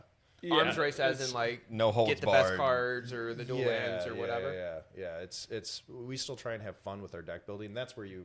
I'll digress. I'll let him because I have my own topics on this. But yeah. No, yeah. So I think if your play group is going higher budget, then I'm all for you proxying to keep up with them. But I think in a perfect world, we're just, if a card's expensive and you can't afford it, you try and build around it just because I think it makes you a better player, makes you a better deck builder. Yeah. Some people might say it's gatekeeping, though, because they can't afford it. So, I mean, you can. That's why the question is there. Get good, Squirrel. Get good. I don't know. I'll say this. Are expensive cards good because they create aspiration or harmful because they gatekeep? I think expensive cards are good because they're a form of self-expression. When I roll up with a deck that's blinged out, like we got $7,000-$8,000 decks that are here with us this weekend that we're bringing through that are not necessarily good. It's just because we found the most exciting cards that work in those decks with a sub theme, and I think that expensive cards can help you. You still have to be a good deck builder. You can't just shove every good card in a deck and expect to have as much fun as if you give yourself a fun sub theme or a fun thing that you need to do. Yeah. And so I think it really boils down to how good are you at deck building. You can still put up those expensive cards if you want in there. Yeah. And it's fun. Like when they sit at, how many times have you sat at a table and somebody's pulled out a card that you're like, oh my God, I've never seen one of those in person. That was a lot in Michigan. Yeah, literally watched a dude that had, I think, 3 or 4, maybe even more Black Lotuses, took it out of the sleeve, licked it, and put it on his forehead. Yeah. And see, Wild. how many experiences It was real, like that are you 100% gonna real. get? Those And he are was like, fun, well, 'cause I memorable can. stories. Like, yeah. It's wild. It's not for everyone, and I don't expect to see that when I sit down at a table half the time, but like you should hopefully be able to see that every once in a while. Those are fun stories. So I like expensive cards. I like the more expensive the better. Yeah, going through that guy's binder. What was his name? Shout out Piggy. Yeah, he'll know what I'm talking about. Yeah, his whole binder. You know, like the dual, like the old lands, there's Black Lotuses, Power 9. Like it was all there, all of it, and it was just. He was just normal dude. Well, if you want the value of your boxes to go up, then you need expensive cards. Otherwise, they're not going to go up. Yeah. And then you have that, that joy, that gamble of trying to pull that expensive card. Like, I think that's half the fun, at least for me, of any trading card game is just opening packs and trying to get that good card. Yeah. Don't tell that to Rip Pull. They don't like opening it's funny. packs. Rip Pull does not rip packs. Oh, really? He He hates doesn't like opening it. packs. Really? Yeah. He just buys singles? Yeah. He's a buy singles boy? Yeah, I guess. I mean, We gave him so much shit. It's like, why is your name Rip Pull? well, it It's baffled like, you need to us. change your name. we did this whole thing. It was just in the middle of our podcast. He just had 3 random packs that Yeah. I was like, here, let's open some packs. And he's like, he goes, if I have if to. I have to, and we just kind of stopped. And we were what like, do you mean? what? He goes, oh yeah, I Best don't like parts. to. Like, Yes, please give me it. I need to open it. yeah, he did, and we were just like, well, you can keep it. He goes, I'm not gonna keep it. And he was like, well, if I get a Hexing Squelcher off of Morrowind, then I'll keep that one. And we're like, no, you can't go back on it now. Like, it was wild though. We couldn't believe it. And I've never met anyone who does not like opening packs. No, there's that dopamine He's that first. rush Yeah, there. he's that first. He's the first. I love person it. I've ever met. I was like, I want to know. Like, Yeah. am I gonna get something crazy or something? I don't know. I think it comes from Pokemon, like back in the day, trying to get that Charizard or any kind of foil. Yep. Had 'em all. We started, or I personally started when I like nice cards, but also I like cards that have stories. And it's because we started doing content specifically related to cards that had backgrounds. So I did a video or a piece on the first full art lands ever. Oh, and okay. so I spent 3 to 4 months scouring the internet, scouring shows, trying to find a full art land signed by Christopher Rush, because it was important to me, because I did all the research on it and I finally found it. And so like that's one of my favorite pieces that I ever have. And it's not the most expensive land I've ever owned. Right. It's just a basic plains that has Christopher Rush's signature on it. The guy who did Black Lotus art. Oh, okay, Like, gotcha. That's the same artist, but he did that first full art plains, and that's cool to have that. That's a piece of magic that Yeah. you look at and you go, this is an expensive piece that I want. I mean, So- wasn't that something that you said yesterday? I don't know if you did or not, but like I'm a sucker for lands. Like Yeah. I love. Yeah. Okay, so we did. Yeah. What's your favorite? Is that your favorite land, or do you have like a favorite set of lands? As far as like basics are concerned, Any kind of land. yeah. So I love duels. I think duels are beautiful, simple. I love the weird kind of background on the text Yeah. box. I think that that's really fun. But as far as basic lands are concerned, yes, the original full art basic lands are some of the most beautiful. And part of the reason is because Wizards didn't trust us enough. And so they added the untap symbol to the top. Editor, put the full out basic right here. No, yeah. No, but they added the untap symbol on the top just to remind players that this is what you have to do. And you look at that nowadays and you go like, that's so dumb, man. We know what a basic land does. know but what they it didn't does. trust us enough back Well, in the I mean, day. I love that story. I think that's great. Yeah. I mean, the Edge of Eternity full art ones that came out, like the Galaxy Fulls, those are dope. gorgeous, And I yeah. mean, every time that we've opened pack, ever since you've known me, we're opening packs or anything like that, he'll come across an island, and I'll be like, Can I have that? Can I have that? Can I have that island? Like, I just come on. I man. love It's the like- the synthwave lands. Yeah. Those- The those- secret layer synthwave Yes. ones. Yeah, those are And good. then the one that looks like the old school computer. Yeah. Oh, I forgot has the about window those. with the. That's your vibe, huh? It's so cool. I like that. Okay. Well, one of my favorite genres of music is like new retro, I guess is what they call it. Yeah. I The like that. midnight. Mm-hmm. Yeah. Do you guys know the John Avon Lotus lands? The ones that have been part of they're technically secret layer ones, but they're promos for Magic. Yeah. Yeah. I don't know if I've seen them. Some or of my not. decks have full Lotus lands, which is kind of fun. Get a load of this guy. Yeah, oh, this guy You over should see one of his. See, yeah. I'm a big fan of doing more like sentimental cards. So like you go to MagicCon, you meet somebody, they have a binder, you know, you have them sign the card. You know, and it's not like a valuable card. It's like, say you get a displacer kitten, and I got a displacer kitten in Portuguese from a guy from that's dope. From Brazil. That's and it's cool. like, this is sweet. Like, is it worth much? No, but it's like, this is a special card. Mine, so when I go to build this deck, it's like, oh yeah. There's that. So we got the sentimental guy. We got the, expensive high roller money guy.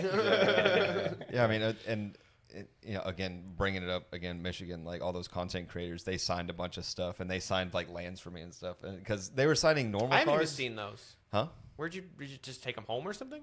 Well, yeah, I mean, I went straight home. Like, yeah, there's 2. I got one, Dark Scary Swamp. She signed a swamp. Liz of Lorwyn signed a forest, and then Tron signed a. You see, they thought about me. Like, I paid for them to go and have this fun, amazing. We event. brought you I get back. Nothing out of it. We brought you back that playmat that everybody signed. What are you talking about? What playmat? That's in Seth's office. That was yours. Okay, Seth's office, not my office. Oh, and he's been out of commission. He's been hoarding it. Past, but that was just really cool. We even, I don't know why, but like, what's her name? Rosalind Slime, I think. Rosalind. She came up to me randomly, and me and Seth, and was just like, "Hey, will you sign my playmat?"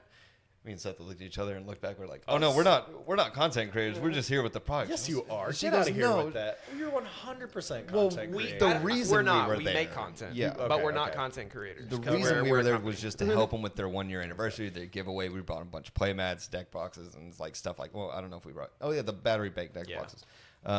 But it made us feel, again, this is the best part about Magic the Gathering. Yeah. Like, feeling included like that. She goes, "No, I want you to really sign I want you to sign it."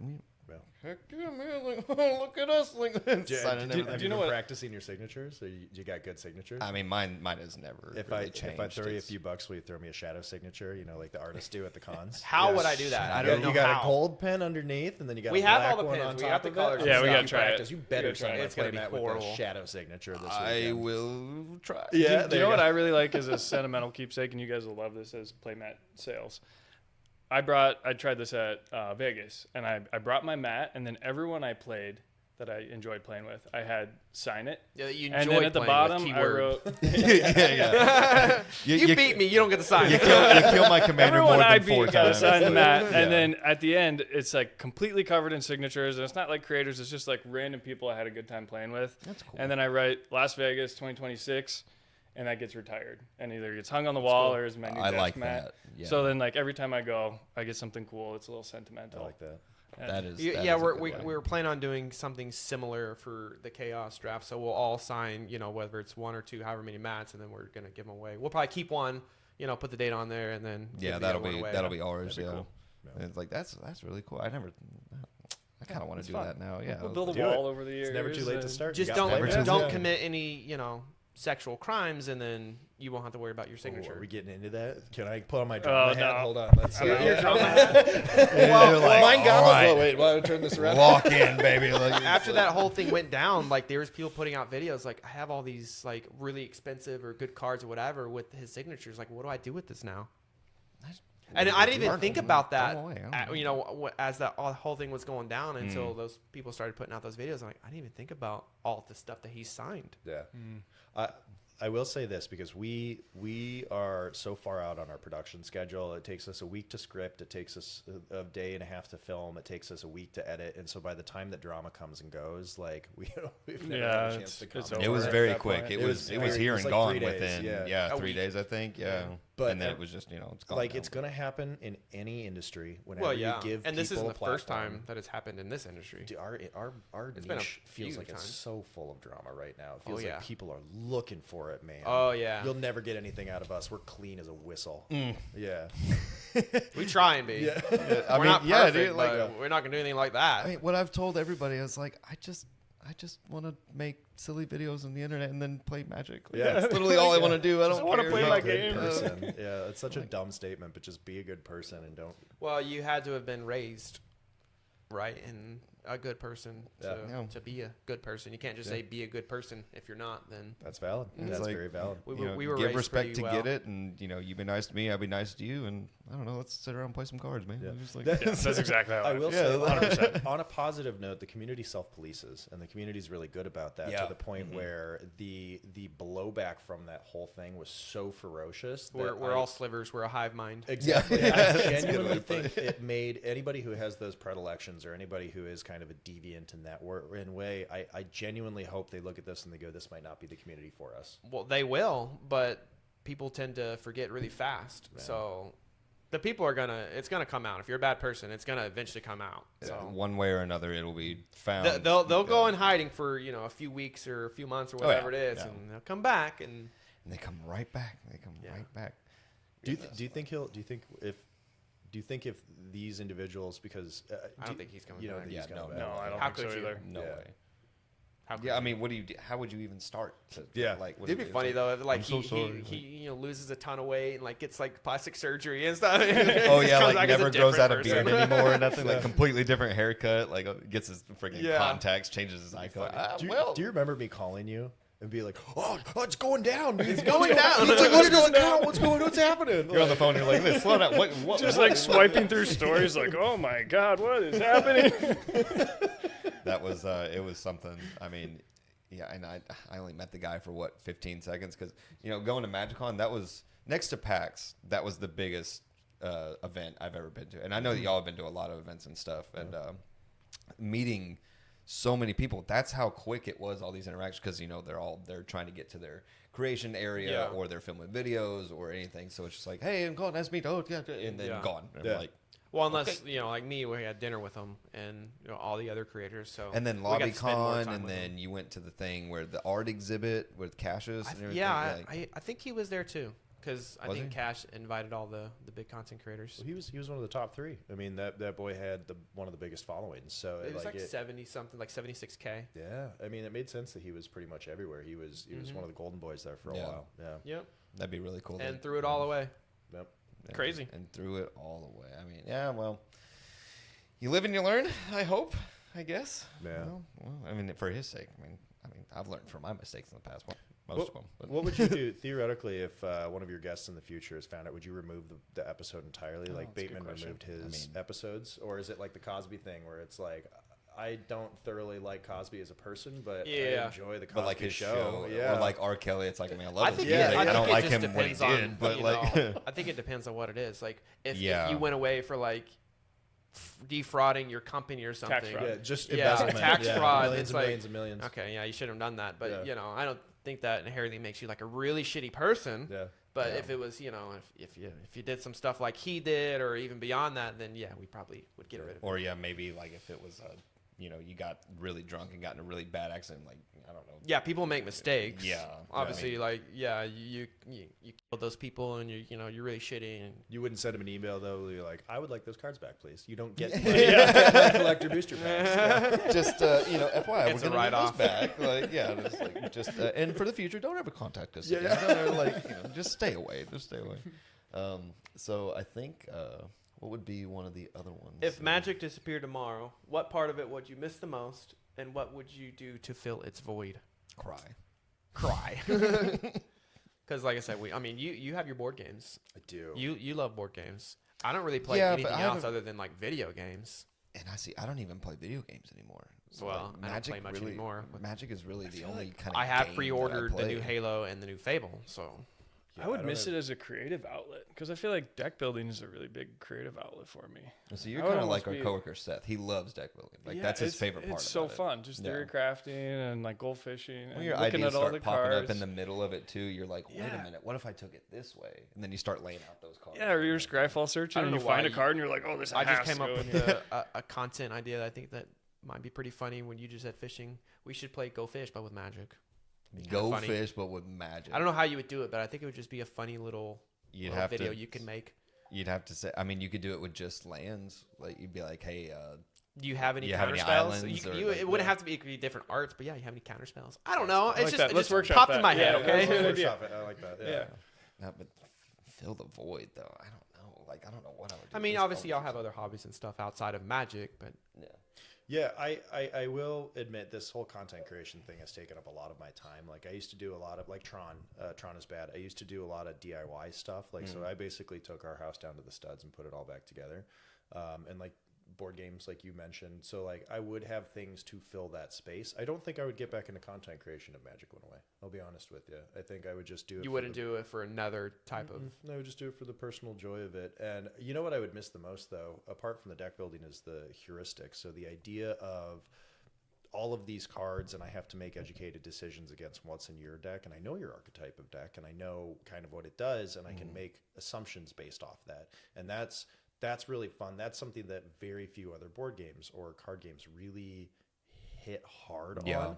And I think that that's such a large part of Magic. So, yeah. Because I think a lot of board games too, you know, it's based on like how the player plays the game. Yeah. Not so much like what their cards do or like how it's very much how they play. Like I don't know if you ever played Ticket to Ride, like the little train. Okay, yeah. So you play against somebody enough in Ticket to Ride, you're like, I know what you do. I know how you connect your cities and stuff like that. I know where to cut you off, but it could always change. Yeah. Or King of Tokyo, where it's like, are you just going to go around smacking everybody, or are you going to sit back and try to get the energy to get the cards? Yeah. Stuff like that. That's what I usually do when I play. Yeah, just sitting to hang back. I mean, that question's easy for us though, because if Magic went away, then we'd have to go get normal jobs. You don't think you'd fill into other TCGs like Pokemon or not without the rights? Not without the rights. No, there'd be no way. With Magic, it's easy because it's fantasy. Like there's so many different lores. Like I can make a soldier, or I can make an angel, and no one owns the rights to that. Right. But Pokemon, impossible. Yeah. Well, maybe not impossible. I mean, Pal World did it. Pal World did do it. Pal World did it. They won the lawsuit. Oh, Pal World! I forgot about that game. Yeah. But again, like. Their monsters look similar, but if I make something that looks similar to Pikachu, but not Pikachu, I don't think people would buy that if they're wanting Pikachu, and they're gonna be like, this looks like Temu. Yeah. And that's interesting with like Pokemon in particular. People want the Pokemon branded stuff, whereas with Magic, you got a subset of players that want that, but then you also got people that are just like, I want some cool art on my stuff. Exactly. Yeah. So like this, this cherry blossom design that we have right here. It looks really cool. Like I can put it on a sleeve or whatever. Oh yeah. And you might put it on your dragon deck or something. Like it doesn't have to match. People just like want that. I don't feel like Pokemon is the same way. Yeah, I mean, it might be. I have no idea. I'm not in that. TCG world. Like the Hokusai wave is really famous just because it's old, and Starry Night. Like those are just cool things that you would like on your deck, but it doesn't go with the theme. I mean, I don't think Pokemon's that way. Last night I finished my Ninja Turtle. I had you got me the pre-con for my birthday back in March, and before even playing a game with it, I took it apart because I was just like, oh man, I'll put this in this deck, this deck.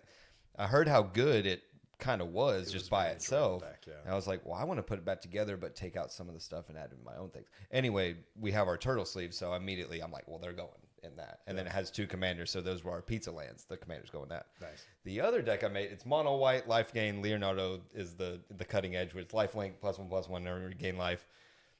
The sleeves do not match that deck at all. Like I can't even remember what I put on there. It's in there. I made sure to bring my decks this time because I'm not using one of yours. Okay. But yeah, it's completely like it's in a Grim Reaper deck box, and the sleeves don't match it at all. It's just cool. Like I don't think if I had a Pikachu deck, I don't think I would have it in a Grim Reaper deck box and sleeves. I don't. Right. I don't know. No, but so if Magic went away, we'd have to go get normal jobs. And that would suck, huh? It would suck. You guys have carved out a fun little space for yourselves here. Like you really made kind of an oasis as far as like you're in a concrete jungle, and then you come in here, and I'm sitting in front of a hobbit and behind a cherry tree, and I got a wave. It's fun. You kind of lose yourself in this little space. I applaud you for what you've done here. Thank you. Yeah, it's been a long time coming. I mean, it took us how many months to get this place together? I mean, they started a bit like we didn't have to build the inside of it. Yeah. But they did. They knocked that out kind of quick. Yeah, like, but it's been a few months. Yeah, to put this all together. Should we get a studio? You should. Bull Media Studio. Let's do it. I don't know how big, but this is actually small. I would love like twice this size. Or I mean, the warehouse is right here, which we have our display stands in. Yeah. I would love to expand into there, but you can't. Like, we don't own this building, so you can't really just do what you want. Yeah. And if you ask them, hey, can we expand into there? No. You should do a Garage Nights episode where you just set up a table and some lights in there and film. It has the AC in warehouse. there. You could probably get some pretty cool painting shots. Warehouse the Gathering. Yeah. Warehouse the Gathering. Write it down. Invite. Well, Dom we would from need to do it in the Garage. other one then, so we have like all the racks and everything. Yeah. I was gonna say that one. Forklift going by. The forklift in the background, just somebody. Or just just put a piece of wood on the forklift, and that's your table. Are you forklift certified? I mean, I used to be. Are you forklift certified? Yes. Nice. Okay. Major cred. Okay. Yeah. We used to be. Yeah, I was gonna Not say, so much anymore. I don't know if that's an actual like thing. It's still. Yeah. I don't know, like if you Is it not? Like, so like I don't know if you got the sarcasm, but no. yeah, I don't know if that's actually a thing, like, or if it's just if you work at a big enough company, they make you take like their own little test and be certified. But I don't think it's like having a driver's license, where it's like actually like a requirement. Thing. Yeah, I have no idea. Yeah, I could. I mean, that forklift we have is the only one I've messed with. I mean, I've stood inside like the standing ones, like the circle. Yeah, and like, is there a cage. requirement? Does it have to be over a certain like? Because we just have like one of the walking, standing ones. Like you don't drive it, you don't ride it. Yeah, you don't need certification for that. Yeah. But for our insurance, for our company at least, you do need forklift certification. That's because your insurance requires it, and it's $1 billion policy or whatever. Yep. So when you get to a certain size, I'm saying I think that's when you have to have it. Yeah, so do you have to be forklift certified to carry granite countertops? You're such a dick. You should tell that story. Such a dick. I did CAD design for a granite company when I was in college in Rapid City, like South Dakota, where he's originally from. Yeah. And somebody misloaded, not me. Somebody misloaded. Get that clear. A piece of granite, a slab and a piece of granite on this dolly, and I wheeled it around, and it fell on me. The whole slab, like 1,800 pounds, and without. Surprised you're not dead. Within 2 seconds, well, it cracked in half because the thing fell on me, and then it cracked in half. And He's built like that. I'm built different. He's taking on the Eldrazi. You know what saved me? Being forklift certified. No, but like it like totally like shaved off the front of my nose, and before I even got up off the ground, they had fired me. They were like it was so fast, it was unbelievable. And looking back at that, I was like. It's a little mom and pop shop. I was like, I probably should have hired a lawyer or something like that. But I was just a kid. I went on to go bartend after that. Oh, okay. I was much happier. Yeah. Well, yeah. I mean, it's like, are you okay? By the way, you're fired. Yeah, but ambulance is on the way. Exactly how it was. Go home. You're let go. Go home. I was like, whoa. And you're like, I can't even move right now. Yeah. Like, what are you talking about? Like, can you pick me up at least? Like, man, that's wild, dude. Like, So is that? I think that's everything, right? Except for the last question. Except for our final question. Yeah. So, individually or together, however you'd like to do it. If let's just say tomorrow's your last day here on Earth, and you want to leave one piece to the MTG community or to anyone, just how did we put it? Like just people in general, like to the community or anyone. What would be the last words that you would give to the world? What do you want to be known for? Basically, that's another way to put it. Consume well-made content. Don't let any grifter just come into your community and make any content. Consume well-made content and promote the people who take the time and energy to make good content for you. That is one of the things that is a hill that I will die on, is that I'm frustrated about low-quality content kind of streaming in for every person who just wants to either A, make a quick buck in the community, or B, they just want their 5 minutes of fame. Like at the end of the day, do it because you love it and have a genuine appreciation for the thing that you're doing. Well said. Yeah. Very true. Yeah.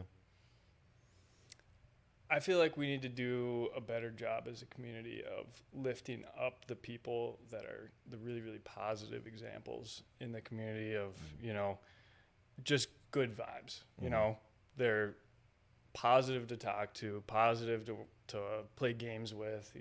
I think we need to highlight those players because there's a little bit of that, 1997 sweaty BO energy, and then like a little bit of like almost like cutthroat energy still going. I think you can be a competitive player who's still an absolute joy and a pleasure to be around. Yeah. And our buddy Derek's a really good example of that. That is the type of player I would always love to play a game with them. It's like I don't mind losing to somebody if they're nice. If they're smiling and laughing. I mean, I love to see somebody's deck like absolutely pop off and just do what it's supposed to do, and then you laugh about it at the end of it. I love it. It's if you're gonna have an attitude about it, I don't really care. Yeah, it's why I play, and I think that's why love it. I love it so much. Can we hear your responses to that question? I'm sure you get to do this with every podcast. No, we don't. No guests have asked us the same thing. Yeah, tell us what do you want. I haven't got to think about it. Dang it, you're putting me on the spot. Collin, you go. I mean, it's definitely mostly the same. Buy our product. Like growing up throughout my whole life, I wouldn't say elementary school, but like middle school, high school, I always worried about what people thought about me. I was either trying to fit in with everybody or, worried about my appearance, things like that. Once I got out of high school, I was like, why did I ever do that to myself? Why did I ever put myself? So trying to, I'm basically telling people, like, just be yourself. Like, try not to worry about what too many people are going to say about you, or go home and be like, man, I shouldn't have said that or shouldn't have done this. If you're going out to play Magic, or you're going out to, play a sport, or you're going to go do karaoke and sing, like, I'm mainly saying things about myself, but just have fun. Don't worry about all that stuff. Like, go out there with a good attitude, with a good mindset, have your fun, and just live your life. I mean, you can't take any of these things that people say to heart, because I did for way too long. Never let my personality truly grow until I got out of that side, and I've been way better ever since. Can I be honest? I regret asking you, because that was such a better answer than what I had. That was a good answer. Well, it's probably better than mine. I still Gary Vee's famous saying, "Being nice is ROI positive." Yep. Like, if you're a nice person, nothing ever is bad gonna come from that. So that's it. Yeah, short and sweet. I like short and that. sweet. If you know me, or if you don't know me, you will. Like, that's my personality. Just short and sweet. Yeah, we're starting to see it a little bit. Yeah. I'm excited. Starting to get Direct to the point. Like, you want to talk like money, whatever. Like, I'll tell you, how much this costs, whatever. Like, I don't care. No. Truth is the only thing that matters to me. No. Well, so Augie, DT, or Bulwark. Thank you guys so much for coming out here to our first official new studio podcast area. Y'all are not really the first guest, but the first guest to this. And one last time for the people, if you'd like to tell them where they could find you on all your handles and everything like that. Hit it up. YouTube, Instagram, TikTok, and Blue Sky? We're not on Blue Sky. Are we on Blue Sky? We're Substack. not on Blue Sky. They're on MySpace. They're on MySpace. MySpace. Bull. That's Bull. Yeah, Wikipedia. WARK _MTG. We have our own Wikipedia I do page. want to say thank you so much for inviting us. This is we're going to be doing some other stuff over the course of this year, and this is genuinely one of the ones we were most excited about. You guys put on a good production. We're excited to see what it comes out with. So Look at us go. It's all up to him. Yeah. The pressure. Yeah. Cool. Cool. All right. Thanks, guys. Yeah.